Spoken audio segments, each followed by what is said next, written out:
Are you ready to take your Bitcoin security to the next level? Today, we're diving deep into securing your Bitcoin with the Ledger Nano X, the ultimate hardware wallet. First, unbox your Ledger Nano X and plug it into your computer using the provided USB cable. Download and install Ledger Live from Ledger's official website. Open Ledger Live and follow the on-screen instructions to initialize your device. Choose a strong PIN code. This is your first line of defense, so make it memorable but not easily guessable. The Ledger will then generate your two-word recovery phrase. This is crucial.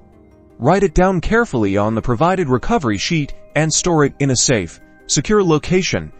Never digitally. This phrase is your backup if your ledger is lost or damaged. Next, within Ledger Live, navigate to the Manager tab and install the Bitcoin app on your Ledger Nano X. You might need to allow access on your Ledger device itself. Now, create a Bitcoin account within Ledger Live. This will generate your Bitcoin addresses for sending and receiving Bitcoin.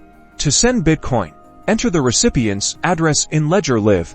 Verify all transaction details on your Ledger Nano X screen and confirm the transaction on your device. Always double-check the address on your device before confirming. To receive Bitcoin, verify the address displayed in Ledger Live matches the address displayed on your Ledger Nano X. Share the address with the sender. Finally, keep your Ledger Nano X firmware updated through Ledger Live to ensure you have the latest security features and bug fixes. Your Bitcoin is now secure, managed directly by you.